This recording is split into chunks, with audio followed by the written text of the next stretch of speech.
Hi, welcome to the Purls Before Thyme knitting podcast. If you're new, welcome. My name's Elise and I'm a knitter based in Norway. And if you're a returning viewer, welcome back.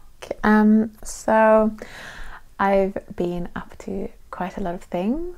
So I thought I'd do a little catch up. And then the main thing I want to talk about today is some big shawl patterns that I really think are beautiful, and yeah, a little bit about some interesting shawls. So what I'm wearing today is, this is sweater number 9 by My Favorite Things Knitwear.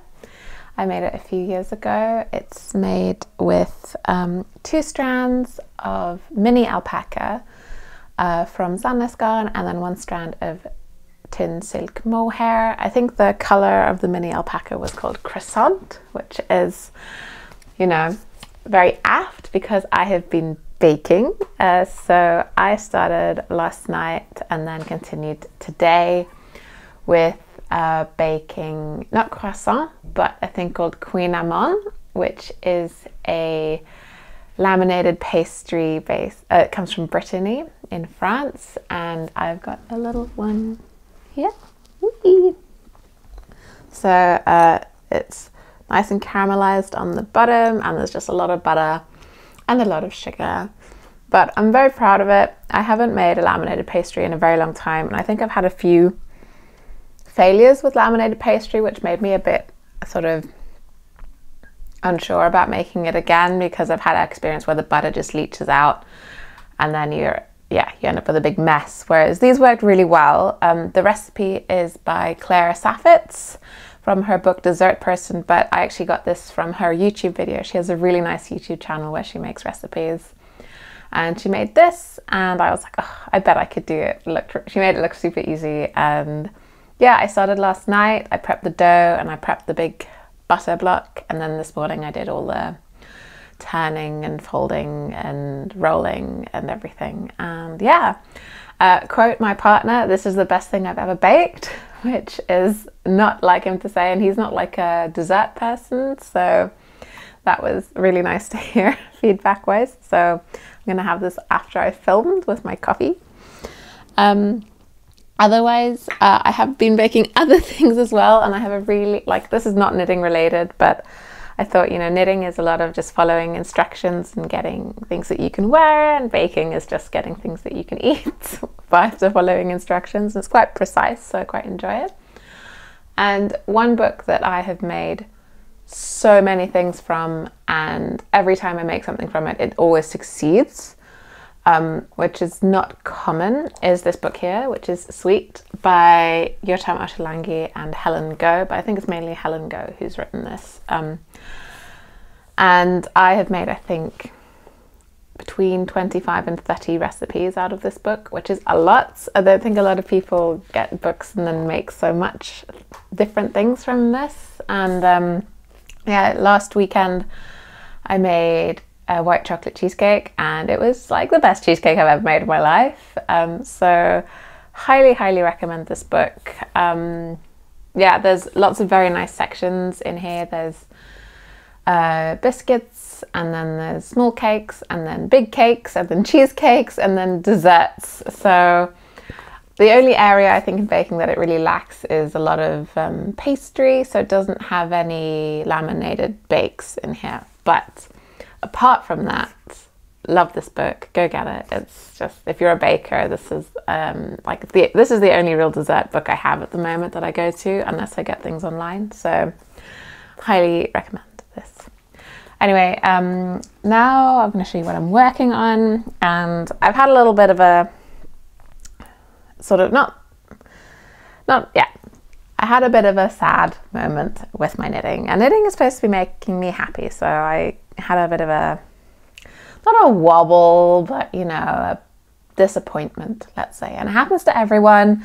And what happened with me was, I'm working on this test knit still after the deadline, but I will finish it before the release date. That's the plan, of this Candelaria blouse for Teti Lutsak, and I had to change yarn, and I knew when I bought the yarn for the main colour that it had 2 dye lots, but in the shop I really couldn't see the difference, but it was under artificial lighting and I couldn't really tell. And then I've been working in the evenings a lot with not a lot of bright light and natural light, so it's also been artificial lighting, and then I changed to a new colour, and then suddenly on the weekend I had daylight while I was knitting, and then I realised that there's quite a difference between the two shades, and the new sleeve I've made is in this new colour, and so there is a little, like, I don't know how noticeable it is on camera, but this yellow here on the sleeve is a lot more like pastel banana yellow than this yellow, which has got a little bit more like greyish greeny tone to it. So I don't know, for me it feels like quite a strong switch, and the same because I actually started it on the bottom rib, which unfortunately is on the front and not on the back, so the rib is also, you can see this line maybe from here to here is different. So that made me not so motivated to keep going with this when I noticed, and yeah, I just had to suck it up and accept it. But it was the last few skeins of this colour in the shop. I didn't have any choice, so to cheer myself up instead I worked a little bit on my Ranunculus t-shirt, which now has two t-shirt sleeves, and I'm just going to work on the body until I run out of yarn and then do the rib. So yes, things have been progressing, but yeah, this really made me a bit sad. But I'm nearly finished this sleeve now. I've just got the cuff that I'm working on now, and it's got what's really nice about this design, which I haven't seen in a lot of other designs. I've seen it in one others, but not in like a weight this light, is the sleeve decreases are done by central double decreases all the way down, which I think is so beautiful. It's a real nice sort of seam, I suppose. So this is going to be so beautiful. I can't wait for this to be done, and I will wear it a lot. It's just, I think I'm going to be the only one who knows about the slight colour differences and shade differences, but there you go. That happens sometimes in life. But now I can get onto the main content of this video, which is going to be big shawls. And there's something about a big shawl that is just so incredibly cozy and beautiful. And I want to say that this video is very, very inspired by Nicole from the Gentle Knitter podcast. She was someone I watched a lot, particularly during the pandemic, and she was always this sort of source of calm, and her whole energy was just so, you know, it sort of permeated through the screen, and I just felt very relaxed whenever I watched her. And she really likes a lot of big garter stitch big shawls. So a lot of these patterns are either inspired by her or things that I've made as a result of her, or things that I want to make, but I feel like she would like them. So that is why the first shawl is a shawl which was actually designed in honor of Nicole. So if you've never watched Nicole's podcast, go watch it. She hasn't put out an episode in a while because unfortunately she hasn't been so well, which is a huge loss to the whole knitting community, I think. I think that was, yeah. So, you know, Nicole, if you're watching, I love you, and I wish you all the best, and I hope you come back one day. So otherwise, yeah, first shawl is the Nicole shawl, which was designed by Aimee Sher, and it has big sections of garter stitch, which is lovely and mindless, but it's got these sections of lace in between, and it's a triangle shawl, and it's in worsted weight yarn, so it doesn't take too long to knit up, I don't think. So I think that's one of the big risks when committing to a big shawl, is if it's too much work, then it's going to be something that hibernates or, you know, goes to the back of the pile a little bit. But I think having it in a heavier weight means that, yeah, you feel like you're progressing much faster. So I don't know, if you're like me, you might finish it quicker and you work on it more often. and I think it's really beautiful. It's got different colors for the garter and the lace. Optionally, you can do it all in the one color, and I think it's stunning. It's a really big triangle, and yeah, that's the Nicole shawl. The next shawl that I have had on my list since it came out is the Folke shawl by Kiyomi Burgin. This came out in an issue of a Marisu magazine a few years ago, and I'd never seen a shawl like it before, and the photography they have for this shawl in the magazine is stunning. It really makes me want to, you know, have a little small thing and pick berries and that kind of thing. It's this beautiful triangle shawl, but it's got like a split at the bottom, so it's got a little, yeah, exactly that. The tips, you get 2 tips at the end, like kind of like a swallowtail butterfly. But it feels like, because what happens is in the middle you have this really big cable, and then you have a split, so it kind of feels like 2 sections that have been like woven together. And that one is also in quite chunky yarn. It's in bulky yarn, in fact, but I think the yarn used for the pattern is blown yarn, so it's actually quite lightweight, even though the yarn is quite thick. So I think that's also a very stunning pattern, and I'd really like to make it. Kiyomi Burgin, if you don't know, she is one of a pair. Her and her sister do a lot of design, and they do really interesting designs. I think they had they've had a couple of books come out. I think I have one of them, which was in collaboration with Pom Pom, and I've forgotten the name of it. It's got really fun colorwork patterns, and I was going to make a cardigan from it at some point as well. So yeah, they're really fun designers to look out for if you hadn't looked at them before. So number 3 is a free pattern, which is more of a recipe, and this is one I got directly from Nicole, and I have made it in a small version, because what's nice about this one is you can just make it until you either run out of yarn or run out of patience. And it's a recipe by Orlane Sucche, and it's free on Ravelry, so just go get it. It's yeah, basically a set of instructions that you can use as guidelines, but you can also freestyle a little bit in between. And it's called the Cape Cod Textured Shawl, and it's these beautiful sections of garter, and in between you have this kind of textured motif where you kind of, I think you pick up stitches and drop them over each other or something, like sort of, yeah, to get this really like sweet texture. You have like just like contrasting sections, and you can just work those as long as you like, and you can make it really big.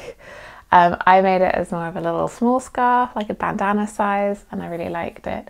So yeah, that is a wonderful free pattern if you weren't aware of it.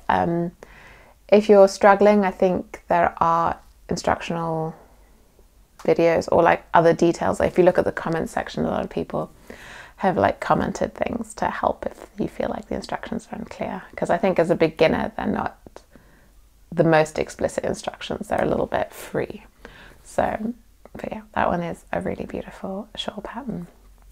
Then I couldn't do this list without including a Fiber Tales shawl pattern. She has so many, and I've made the Humleby shawl before, which has these little bees on it, and I've gifted that shawl. I'm sorry I don't have anything to show because all of these things are things I've gifted. But the Humleby shawl is really nice because there's a lot of garter stitch, and the other really fun thing that I like about it is the construction, because you start at the bottom and you cast on all the stitches you're going to need, and then everywhere you just decrease, so at the end you feel like you're racing through it because you just have fewer and fewer stitches until you have none, and then you're done. And I'm not actually, the shawl that I'm going to talk about isn't the Humleby shawl, but that is a nice shawl by her. But the one I really want to make that she came out with quite recently, I think this year, it's called the Skovbund shawl. So Skovbund means forest floor in Danish, and this shawl has a lot of very sweet like leaf motifs along the bottom, and it's just very like simple, but also just got a little bit of detail. So I think it's really nice to have a shawl that's not like, especially for a big one, that's like not all over complicated pattern or lace or something that's hard to memorize. So it's nice for it to have like sections where you need to concentrate and then sections where you can just mindlessly work at it. So that's what I really like about the Skovbund shawl, and that one is also bottom up. The only thing about it is a fingering weight shawl, which is a little bit more time consuming, but if it's garter stitch, I don't think I'd really mind.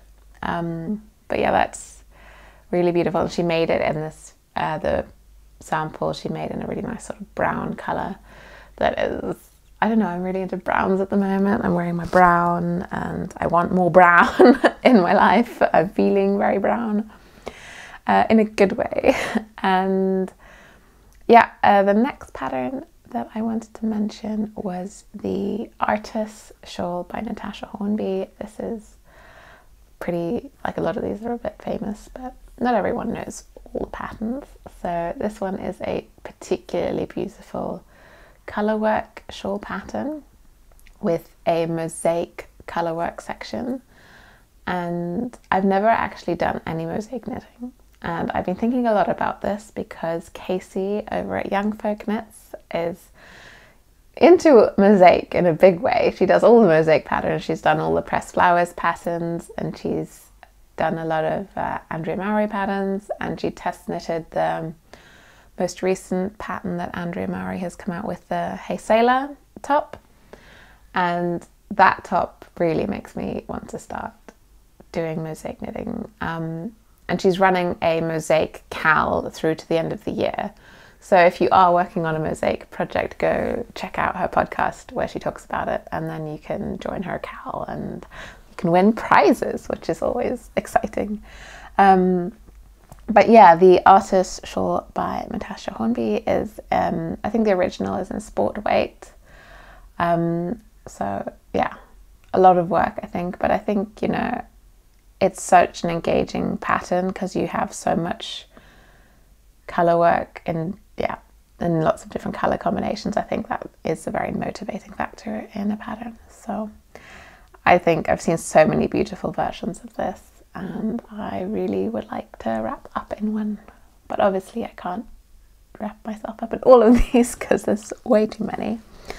Right, and then one pattern I think that is beautiful by a male designer. Most of my patterns I talk about are actually female designers, but this one is a male designer who I really admire and have been following him for quite some time. His name is Andreas, I don't know how to pronounce it, but I think it's Ruthemann.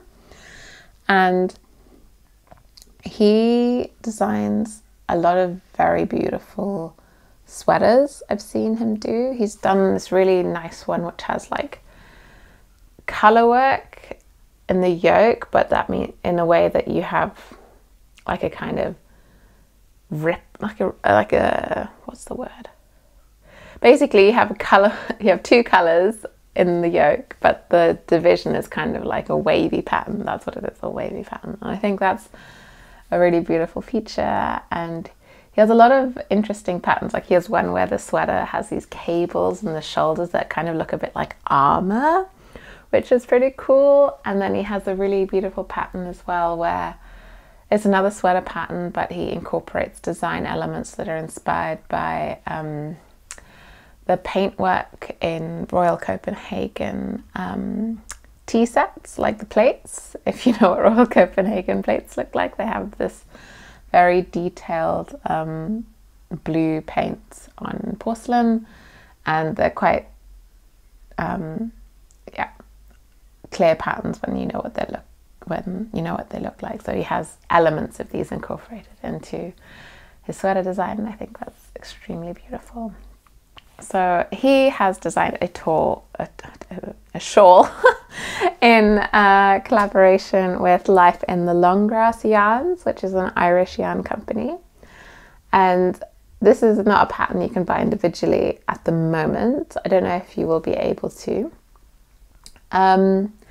So it's part of I think it's issue 8 of Life in the Long Grass patterns, and then yeah, this pattern is part of it.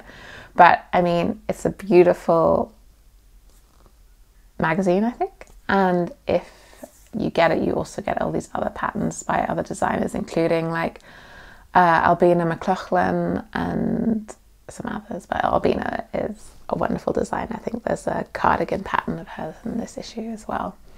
So he has designed a shawl called the Undertow Triangle, and this is a just big triangle that you knit. I think you just start on one side and you go that way, and then you make decreases to form the triangle, and it's very beautiful, and it's just made with texture but applied in a very beautiful way that reminds me of like wood and trees. And yeah, I think it's just really nice the way you have different ratios of like panels, and then you have these like diagonal things that come across. So I think it's like subtle but really elegant, and I think he achieves that very well in this pattern. So if you are gonna get that issue, I would really like to see if you make this shawl. I think it's so beautiful. And then yeah, a pattern, this is a really fun pattern I've had on my list for a while. It's another pattern where you have a lot of garter stitch and then like lace in between, and it is the Waiting for Rain shawl by it's Sylvia McFadden. And I think it's really interesting because she has these like sections, and they're not just like, the construction is a bit different to a lot of other things. So I think she's done like very interesting short row shaping. I think it's short row shaping that she does to achieve these like blocks of lace interspersed between sections of garter stitch. It's not uniform in the way that a traditional construction would be. And I think it's a super beautiful pattern, and it's not that lacy, so I think it's a really good contender for mindless TV knitting. So I think that's very nice. And then finally, I don't think I could mention, I couldn't really have a shawl video inspired by Nicole without mentioning the half and half wrap by Purl Soho. Half and half triangles wrap. So this was a huge pattern a couple of years ago. I think thousands of people have made this. I haven't made it.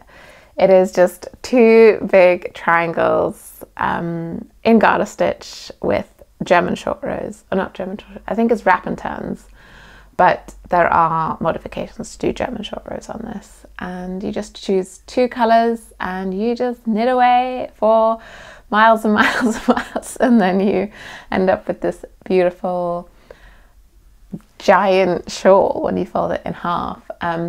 But I want to go one step further and say that actually the version that I prefer is one that I think it came out afterwards, which is the striped version of the half and half triangles wrap, because I've seen lots of versions of this and then I'm like, oh, is that the Vertices Unite pattern? And it's not. It's the Purl Soho half and half triangles wrap, because it's got like, depending on how you do it, you can do like, it's completely up to you how you want to change colors, and if you want to have sections where you have, you know, alternating rows, or if you have just like bigger blocky sections of one color. And then the thing is, when you wrap it up, you get this really beautiful, like, you can get so many different effects, and I think it's so fun.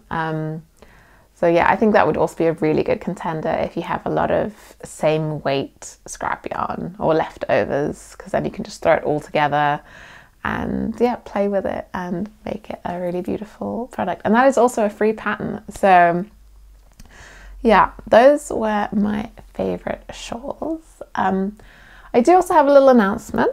It's a little exciting announcement that is, for some of you who don't know me, I also design knitwear. Not a lot of patterns of mine are out there in the world. I've got a lot of things on the go. But last year I was approached by a yarn company that was just getting started to design things for them. and I designed a sweater in collaboration with them. So they sent me the yarn, I designed and knitted a sweater for them, and then I had to send the sample to them so they could have the sample for keeping, and that was fine, and I was paid fairly and everything, so this was a contract that we signed and it was all above board and really nice. And then they published it on Ravelry, and I didn't know because I hadn't kept up and I didn't get told, but it is available on Ravelry. They spelt my design name wrong, so instead of saying Purls Before Thyme, it's currently Purl Before Thyme, but I have written to them and hopefully they will change that to the correct one and it'll end up with my portfolio of patterns otherwise. But anyway, I designed this sweater last year. It's called the Serpentina Sweater, and yeah, it would mean a lot to me if you wanted to make it or support the company. The company is called Symfonie yarns. They are a yarn company that is actually started by Knit Pro, or Knitters Prize, what they used to be called. And it's based in India, and I think they hire mostly women to work in the yarn dyeing factory. And yeah, I use their yarn, which is called, oh, I got several yarns to try and I've forgotten the name of it, but anyway, it's the one that's got silk in it, that's like a silk wool blend, and I used the colour Emerald, and I made and designed this sweater, which is a raglan with like a sort of what do I call it, like a groove down the raglan, and then it also has this beautiful cable down the middle with a sort of meshwork on either side, so it really pops out, and then like a more subtle integrated cable down each of the little sleeves, and the sleeves are sort of elbow length, but you can obviously adjust that if you prefer longer sleeves or shorter sleeves. The only thing I will say, I'm going to be completely honest, is that the yarns don't have dye lots on them, which means that I didn't really notice until, like, I just got sent a load of enough yarn to make a sweater, and then I was working with it, and then suddenly I'm like, oh, there's a bit of a line there, and yeah, there was just one skein that was like a little bit bluer than the others, and yeah, it's a little bit noticeable on some of the pictures, but overall, you know, there wasn't a way that that was controlled for at the time. I don't know if that's changed since I worked with them, but anyway, if you want to support my design work via Symfonie yarns, they're a sort of smallish company. Yeah, would mean a lot if you showed some love for that. So yeah, that is an exciting piece of news. I no longer work with Symfonie yarns, just to make that clear. But yeah, this is like a really fun collab. So yeah, if you wanna go do that, that'd be great. Otherwise, yeah, that's kind of it for me. So I all hope you have a lovely time and enjoy all your knitting. So that's it.